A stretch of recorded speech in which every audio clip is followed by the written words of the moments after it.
हमारी और भी लड़कियां हैं जी, और उन्हें भी ले जाओगे ठाठा का न्यू। इनका नाम नूम पता? वह जी बाल्मीकि कामत है जी, आड़ा घर बना रहे थे, फिर मैं बेच के गुंडागर्दी कर रहा है वालू गाई लेडीज। कविता नाम है जी उसका, और उसका छोरे का लवीस नाम है, एक का अक्षय नाम है जी।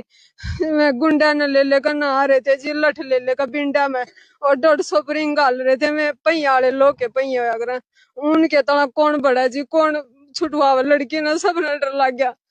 लट इसके पास नहीं गए? तो गंडास ले रहे थे जी, पुलिस के पास गए, कार्रवाई कर रही है, बस गाड़ी बुलवाई, जो से आया करवाए, इमरजेंसी में गाड़ी आ करवा बुलवाई, वह भी घनी आन माए जी, 1 घंटे में इतना तो ले गए थे। लड़की ने हमारी कोई सुनवाई नहीं हो रही जी। आज 3 दिन हो गए, मारने खतरा है जी, आगे भी खतरा है, हमारे छोटे छोटे बच्चे भी हैं और भी हैं, पढ़ा भी नहीं सकते हम लड़कियां ने। घर में कुकर कैद कर न रखेंगे, ये बताओ हमें।